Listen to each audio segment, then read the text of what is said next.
mengarungi sungai Mahakam, dan itu jauh sekali dengan kapal sungai. Dan kadang kapalnya tiba-tiba mati di tengah jalan, tiba-tiba lanjut lagi, tiba-tiba lampunya mati dan lanjut lagi. Tapi saya bersyukur untuk setiap kesempatan. Ada satu peristiwa yang lumayan membuat saya sedikit merenung waktu itu. Ketika kami tanya kepada krunya, kami tanya, ini kalau mau ke kamar kecil di mana? Jadi kami ditunjukkan di bagian dasar kapal itu ada 4 ruangan, sangat kecil ruangannya, yaitulah kamar mandinya. Dan airnya adalah pakai mesin yang disedot dari Sungai Mahakam itu sendiri. Jadi orang kalau mau mandi, pakai air itu dari sungai itu sendiri. Dan kalau mau buang air, mau besar, mau kecil dari sungai itu juga. Turun ke sungai itu. Dari sungai itu dan untuk sungai itu. Dan tiba-tiba mulai dibilang, aduh, jadi kalau kita mau mandi bagaimana ini? Jadi Mayor Amelia Tatilang bilang, so itu no, mandi dengan itu air no. Terus bilang, jadi kalau kita mau buang air, bagaimana? Nanti kita pembuangan itu turun ke bawah. Kong, pas kita mau mandi, itu air naik lagi ke kita. Kurang lebih seperti itu. Nah, tapi ada satu peristiwa. Saya lucu, saya masuk di kamar mandi yang sangat kecil itu. Saya sedikit ketakutan. Kenapa? Karena saya lihat papannya itu tipis sekali. Dan itu ada lubang kecil di tengah kamar mandi itu, langsung kita lihat sungai, air itu di bawahnya. Dan saya mulai berpikir, aduh jangan lama-lama di sini. Kalau tiba-tiba ini papan lapuk, atau tiba-tiba sesuatu terjadi, kong jatuh ke bawah, hilanglah kita dimakan buaya-buaya di Sungai Mahakam itu. Jadi saya ketakutan. Beberapa kali, aduh tahan dulu mau buang air kecil, aduh jangan dulu, saya takut kali. Tapi karena badan sudah lengket, karena memang Kalimantan Timur itu terkenal dengan udaranya panas, makanya saudara lihat muka saya ini agak mode malam, mengkilat. Nah, tapi karena memang panas, mau tidak mau kita harus mandi. Dan saya paling cepat, paling paling lama di kamar mandi itu hanya 2 menit saja. Saya takut lama-lama, karena itu yang saya pikirkan bagaimana kalau sesuatu terjadi, atau tanpa kita tahu ternyata papannya sudah lapuk, dan saya jatuh ke bawah, bahkan saya berpikir bagaimana kalau di bawah ada anaconda, ada buaya, dan tidak ada yang lihat saya, dan saya pergi entah di mana, mereka pikir saya kemana, dan saya selesai di situ. Dan itu ketakutan-ketakutan yang selalu muncul dalam hati saya ketika ada di perjalanan yang luar biasa dan istimewa itu. Nah, saudara-saudara yang diberkati oleh Tuhan, saya menyimpulkan kadang itu dia manusia, yaitu kita memikirkan sesuatu yang terlalu jauh dari apa yang sebenarnya terjadi. Beberapa jam sebelum kami sampai ke pelabuhan, saya beranikan diri ke kamar mandi itu, saya mulai raba dia punya bagian bawah, ada lubang kecil.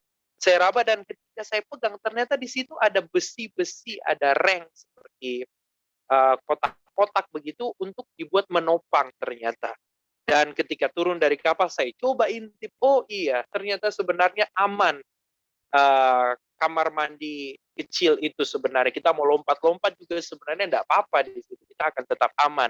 Kalaupun ambruk, masih ada penopang, yaitu besi-besi yang dibuat menyatu dengan rangka kapal itu. Dan saya merenungkan bahwa iya ya, saya terlalu ketakutan. Akhirnya 26 itu saya ketika pergi ke kamar kecil jadi pergumulan gitu. Saya takut kenapa-kenapa. Jadi saudara-saudara, itu dia kadang overthinking. Berpikir sesuatu yang terlalu jauh, terlalu jauh terhadap hal-hal negatif yang sebenarnya belum terjadi. Dan saya senang ada satu buku yang bilang, tidak semua hal negatif yang kita pikirkan itu terjadi. Jadi ada satu survei mengatakan bahwa tidak semua hal yang kita pikir tentang hal buruk yang menggerogoti pikiran kita ternyata itu tidak menjadi kenyataan. Kebanyakan tidak seperti itu. Dan saudara yang diberkati oleh Tuhan, ini juga peristiwa-peristiwa ini juga ada juga kisah-kisahnya di dalam Alkitab. Sebagaimana kita bisa lihat di Bilangan 13 ayatnya yang ke-27 sampai ayatnya yang ke-33. Jadi saya jelaskan sedikit di dalam Bilangan 13 ayat 27 sampai 33 ini, ketika pengintai-pengintai disuruh untuk pergi mengintai tanah Kanaan. Mereka disuruh untuk pergi, ada 12 pengintai, mereka pergi untuk melihat tanah perjanjian itu yang katanya ada berlimpah susu dan madunya, dan hasil intaian mereka itu ketika mereka kembali dan mereka melaporkan, dan di sana di dalam ayatnya yang ke-27 itu berkata seperti ini. Mereka menceritakan kepadanya, kami sudah masuk ke negeri kemana kau suruh kami, dan memang negeri itu berlimpah-limpah susu dan madunya. Dan inilah hasilnya. Ayat 28, hanya bangsa yang diam di negeri itu kuat-kuat, dan kota-kotanya berkubu dan sangat besar. Juga keturunan enak telah kami lihat di sana. Di dalam ayat yang ke-32, di sana dibilang, juga mereka menyampaikan kepada orang Israel kabar busuk tentang negeri yang diintai mereka dengan berkata, negeri yang telah kami lalui untuk diintai adalah suatu negeri yang memakan penduduknya. Dan semua orang yang kami lihat di sana adalah orang-orang yang tinggi-tinggi perawakannya. Ayat yang ke-33, juga kami lihat di sana orang-orang raksasa, orang enak yang berasal dari orang-orang raksasa, dan kami lihat diri kami seperti belalang, dan demikian juga mereka terhadap kami.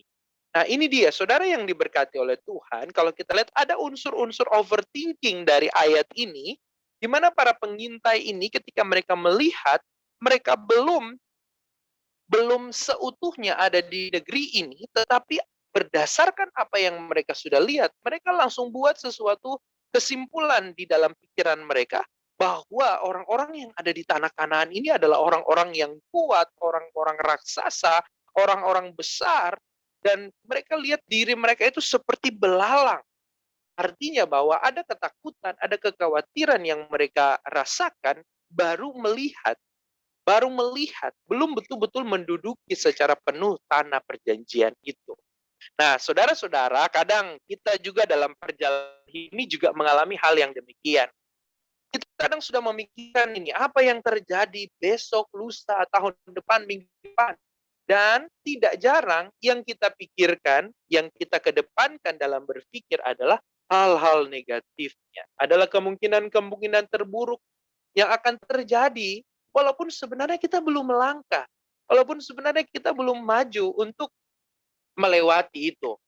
Nah, oleh karena itu saudara-saudara, sama juga dengan 12 pengintai. Kadang saya juga jujur juga dalam hati, ada kalanya saya mengalami ketakutan-ketakutan dalam perjalanan hidup ini, tentang pasangan hidup, saya kadang mengalami kekhawatiran. Ada juga kekhawatiran saya, apalagi nanti saya akan mendapat penempatan yang baru per Juli nanti. Aduh, saya sampai tidak bisa tidur.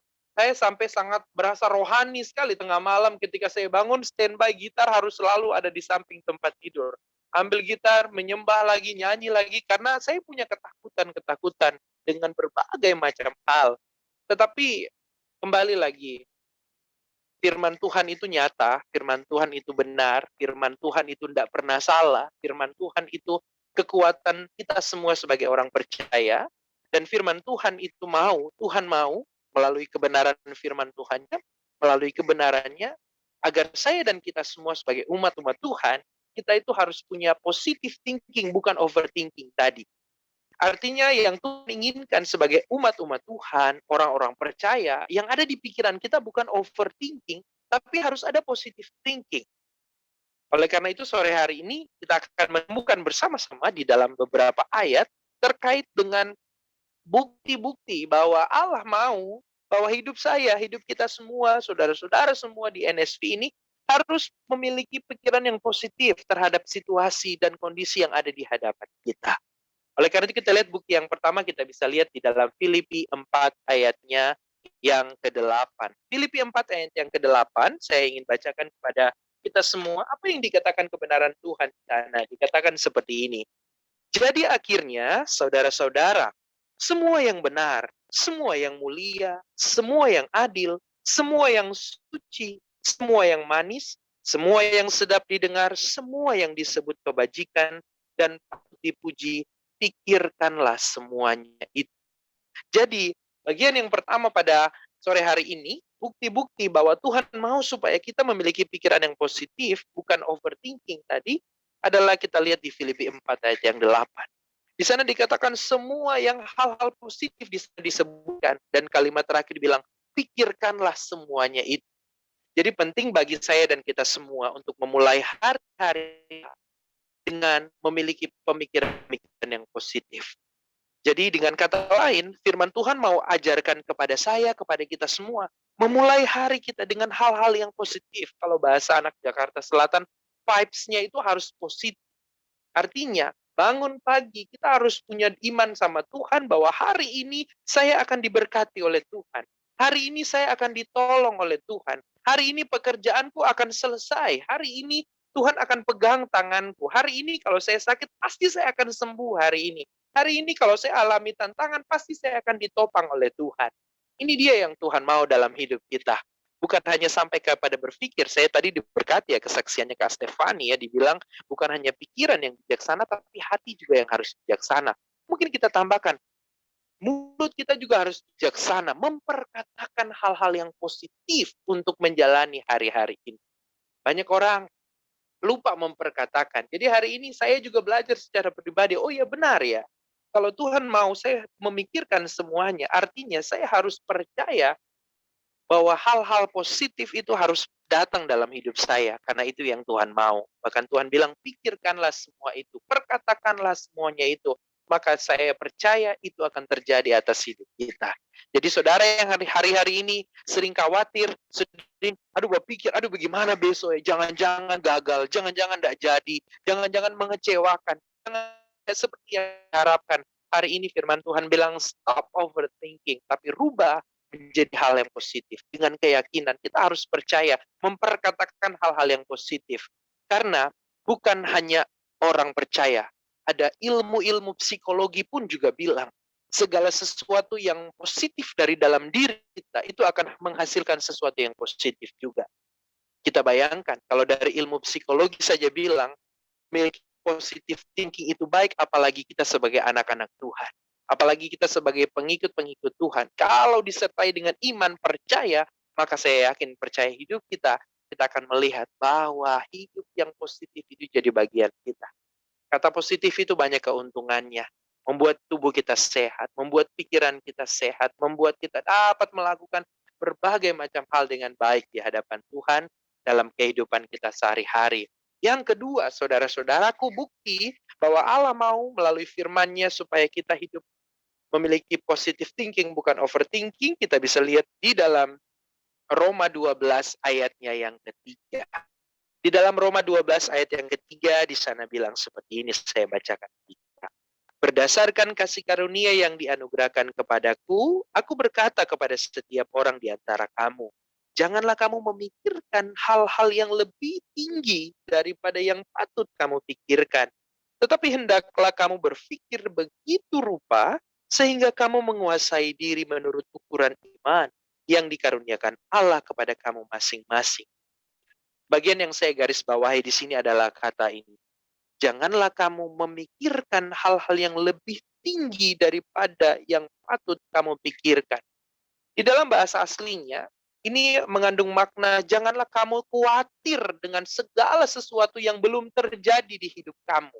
Itu dia arti bahasa aslinya. Jadi saudara yang diberkati oleh Tuhan pada bagian yang kedua ini, yang Tuhan inginkan ajarkan kepada saya dan kepada kita semua, kalau kita mau jalani hidup ini, pikiran kita penuh dengan hal-hal yang positif, maka kita harus mulai memangkas hal-hal yang membuat atau ada unsur-unsur negatif dengan cara berpikir kita. Maka satu persatu kita harus membuang segala ketakutan, praduga-praduga yang negatif dalam pikiran kita untuk menjalani hidup. Kita yang menjalankan usaha, mari hapus kata-kata seperti, aduh, saingan terlalu banyak. Aduh, sepertinya saya tidak mampu. Sepertinya tidak bisa seperti dia yang begitu luar biasa dengan usahanya. Itu yang arahkan, ayo harus dihapuskan. Buktikan dengan keyakinan bahwa Tuhan akan memberikan kita kemampuan. Atau mungkin juga kita yang bekerja, kita yang merasa underestimate dengan kemampuan kita, dengan talenta yang kita miliki, dan kita merasa bahwa begitu banyak orang di luar sana jauh lebih hebat dari kita. Maka arahan firman Tuhan menuntun saya dan kita semua untuk stop membandingkan diri kita dengan orang lain. Karena setiap orang itu punya porsinya masing-masing. Bahkan saya percaya jalan hidup saya, jalan hidup kita semua itu sudah diatur Tuhan dengan luar biasa. Jadi sehingga ini harus menjadi kekuatan kita. Tidak ada yang sama. Setiap kita di tangan Tuhan itu berbeda. Tapi yang menyamakannya adalah semua kita berharga di mata Tuhan. Semua Tuhan atur dengan begitu baik. Semua Tuhan atur dengan jalan-jalannya yang sempurna. Sehingga kadang-kadang kekecewaan ini kadang membuat kita agak jauh dari Tuhan. Kadang kekecewaan dan rasa tidak percaya diri akan kemampuan kita membuat kita mulai kecil di hadapan Tuhan, kecil di hadapan orang lain, merasa rendah diri, dan akhirnya kita stuck, kita nggak bisa lagi buat apa-apa, karena kita dipengaruhi oleh hal-hal yang negatif, yang lahir kadang dari cara berpikir kita sendiri. Tapi hari ini, bagian yang kedua, saudara-saudara yang diberkati oleh Tuhan, Tuhan bilang kepada kita melalui Roma 12 ayat 3, janganlah kita memikirkan hal-hal yang lebih tinggi daripada yang patut kita pikirkan. Artinya, pikirkanlah hal yang positif. Yakinkanlah bahwa segala sesuatu yang kita jalani dalam perjalanan hidup ini, kita akan mampu melewatinya bersama dengan tangan Tuhan yang kuat. Jadi saudara, stop untuk berpikir negatif tentang kemampuan kita. Stop merasa bahwa kita tidak bisa buat apa-apa. Stop merasa bahwa kita tidak mampu melakukan banyak hal. Saudara, waktu saya di Kalimantan, ketika ada satu sesi dengan anak-anak muda, kurang lebih di sana 167 orang di sana, kebanyakan mereka punya permasalahan adalah mereka punya masalah, mereka nggak yakin bahwa cita-cita masa depan mereka akan tercapai, karena kenapa? Karena mereka merasa bahwa tempat mereka begitu jauh di pedalaman sana, terlalu jauh di udik sana, karena memang cukup panjang. Tapi acara itu kami semua hamba-hamba Tuhan yang ada di sana berusaha untuk meyakinkan mereka bahwa kalau ada di tanah muara mujan, maka Tuhan dapat merubah situasi yang apapun itu menjadi sesuatu hal yang luar biasa. Dan terbukti seperti tadi disinggung ya, kami berkesempatan bahkan pergi ke IKN, Ibu Kota Nusantara, dan kami melihat hamparan hutan yang luar biasa, kekayaan alam yang luar biasa ada di sana. Dan kalau memang ibu kota negara akan ada di sana, maka sudah pasti Kalimantan akan mengalami perkembangan. Maka kita akan melihat ke depan ini Kalimantan akan menjadi satu pulau yang luar biasa maju begitu. Dan saya rasa ini juga kabar baik bagi generasi-generasi yang ada di sana. Mereka akan bisa uh, berusaha untuk menyalurkan apa yang mereka mampu. Dan ada satu sesi di mana saya membagikan post-it kepada mereka dan saya bilang silakan tulis apa yang menjadi kerinduanmu, dan mereka tulis itu, mereka tulis di sana, dan saya cukup diberkati karena banyak di antara mereka menulis saya ingin menjadi pengusaha batu bara yang sukses. Saya ingin memiliki kapal yang banyak supaya bisa hidup dari transportasi itu, dan masih banyak hal lain lagi yang mereka bisa tulis di sana. Dan kami menyimpulkan kepada mereka bahwa ketika setiap harapan, cita-cita ini sudah di tangan Tuhan, maka kita akan lihat Tuhan yang bekerja untuk para anak-anak muda sekalian. Dan saya rasa begitu juga mungkin dengan hidup kita ya. Artinya bahwa segala ketakutan, kekhawatiran ketika kita buang dari dalam pikiran kita, kita ganti dengan keyakinan bahwa Tuhan yang akan menolong, maka saya percaya tidak ada yang mustahil bagi Tuhan. Amin, saudara-saudaraku semuanya. Iya, amin, puji nama Tuhan. Dan yang terakhir, saudara, sore hari ini kita bisa melihat apakah bukti-bukti bahwa Tuhan mau supaya kita punya pikiran yang positif, bukan yang overthinking, sebagaimana kita bisa lihat di Efesus 3 ayatnya yang ke-20. Efesus 3 ayat yang ke-20, ayatnya di sana luar biasa, yang akan merangkumkan semua sharing kita pada sore hari ini. Efesus 3 ayat 20 saya bacakan bagi kita.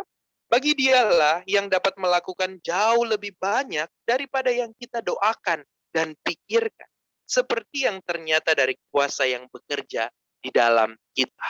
Nah, ini saudara bagian yang luar biasa. Di sana dikatakan bagi Tuhan saja pribadi yang dapat buat segala sesuatu di hidup kita, bahkan lebih dari apa yang kita doakan, apa yang kita pikirkan. Sehingga saudara yang diberkati oleh Tuhan sebagai umat-umat Tuhan, takut, khawatir, kecewa boleh datang dalam hidup kita, tapi jangan dibiarkan dia lama-lama di pikiran kita. Kita harus ganti dengan keyakinan bahwa kalau Tuhan di hidup kita, maka kita akan melihat Tuhan yang luar biasa itu yang akan bekerja dahsyat dalam hidup kita. Sehingga Ini semua membuat kita semakin yakin, semakin percaya, dan semakin dikuatkan bahwa menjalani hidup ini, Tuhan kita adalah Tuhan yang besar. Kita yang kecil, tapi Tuhan yang besar. Kita yang terbatas, tapi Tuhan yang tidak terbatas. Bagi kita mungkin banyak hal yang nggak mungkin, tapi tidak ada yang mustahil bagi Tuhan. Sehingga kita semakin percaya bahwa Tuhan yang memelihara hidup kita, Tuhan juga akan memberkati kita.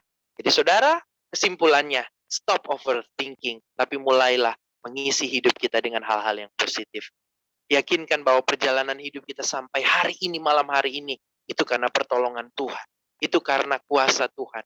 Itu karena nyatanya Tuhan di hidup kita. Saya tidak perpanjang firman Tuhan, tapi saya ajak kita semua untuk sejenak dengan saya menyanyikan satu buah pujian yang bagus sekali. Di sana dikatakan, ku tahu Bapa peliharaku, dia baik, dia baik. Karena memang betul, kalau Tuhan tidak pelihara kita, kita tidak ada sampai malam hari ini. Kalau Tuhan tidak pelihara kita, mungkin kita tidak akan pernah bisa menikmati berkat-berkat Tuhan yang bisa kita terima saat ini. Oleh karena itu, mari melalui pujian ini, kita akan sama-sama bersyukur, dan setelah itu saya akan tutup di dalam doa.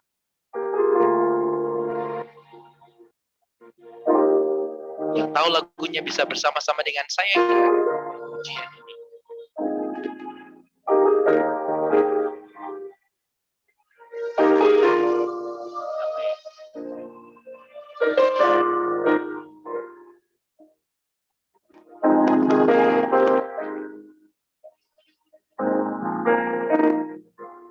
Ku tahu Bapa peliharaku, dia baik, dia baik, ku yakin dia selalu sertaku, dia baik bagiku. Lewat badai cobaan, semuanya mendatangkan kebaikan.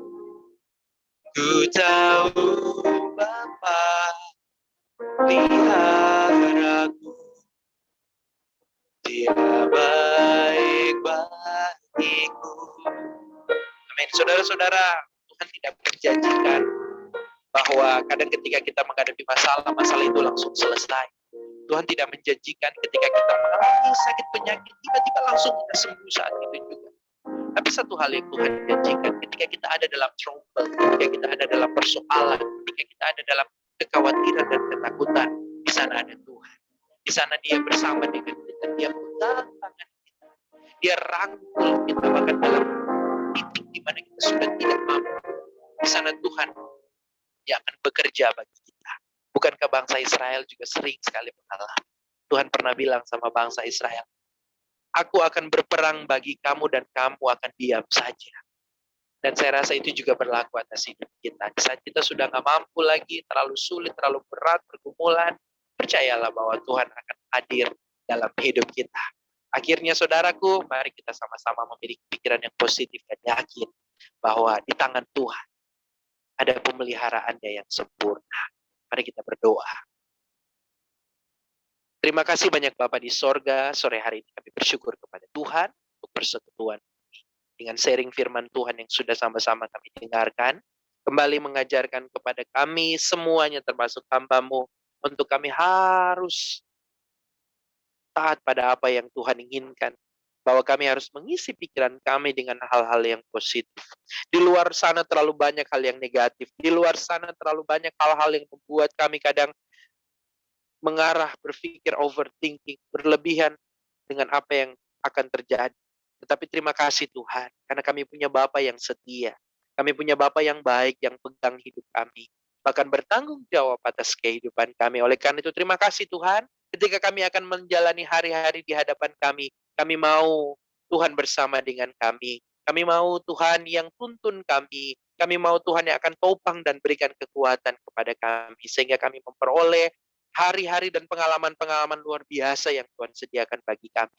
Terima kasih banyak Bapak di sorga, berkati semua kami saudara-saudara di NSP ini Tuhan, yang hadir maupun yang tidak hadir. dengan segala pergumulan, dengan segala tantangan, dengan segala hal yang sedang kami doakan. Kami tahu Tuhan ada di sana bersama dengan kami. Kami tahu Tuhan Allah yang mendengar setiap seru, setiap doa dan permohonan kami. Oleh karena itu, terima kasih banyak Bapa di sorga. Di tengah-tengah persekutuan kami juga ada kami yang bersyukur untuk ulang tahun. Ada kami yang bersyukur untuk ulang tahun pernikahan. Ada kami yang bersyukur untuk berbagai macam hal. Oleh karena itu, terima kasih banyak Bapa di sorga. Ketika kami bersyukur, maka kami tahu bahwa hal-hal yang baik itu akan melingkupi kehidupan kami. Ketika kami bawa semuanya kepada Tuhan, maka kami akan melihat Tuhan bekerja ajaib dalam hidup kami. Tuhan, Roh-Mu yang kudus akan proaktif untuk menopang kami, mengingatkan kami, dan memberikan kami arahan terkait dengan menjalani kehidupan. Ya, terima kasih banyak Bapa di sorga. Terpujilah nama-Mu. Dalam nama Yesus kami berdoa dan bersyukur. Haleluya. Amin. Amin. Tuhan Yesus memberkati kita semuanya. Saya kembalikan kepada WL kita.